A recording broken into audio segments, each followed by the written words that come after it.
The Molete night robbers, Ibadan, 1970s. In the mid-1970s, Ibadan went to sleep early. Power supply was unreliable, street lights were few, and once the evening drumbeat faded, darkness ruled the long roads of Molete and Challenge. One humid night in 1976, traders returning from Dugby Market noticed something strange. A taxi that had broken down earlier in the day was still parked by the roadside, its bonnet open. What looked like a harmless mechanical problem was a trap. According to police records and newspaper reports of the time, a small gang of young men had been using that same tactic for months. They posed as stranded motorists. When passers-by stopped to help, the gang emerged from the shadows, armed with locally made pistols, cutlasses, and iron rods.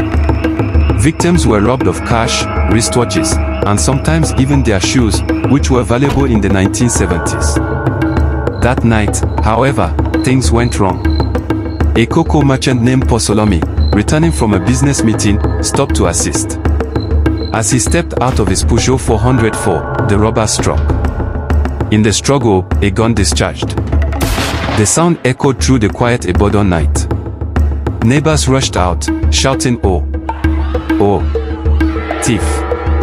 Thief!" That single alarm changed everything. Vigilante youths armed with sticks and cutlasses surrounded the area before the robbers could escape. Two members of the gang fled into the bush, but one was captured and beaten before the police arrived from the Agodi barracks. The arrested man later confessed. The gang had been operating across Molete, Okodu, and part of Bear, exploiting fear and darkness. His confession led to a wider crackdown. Within weeks, several members were arrested, and the Molete breakdown robbery scheme came to an end. Posolomi survived his injuries, but the incident became a warning story parents told their children for years. In the 70s Ibadan night, not every cry for help was safe.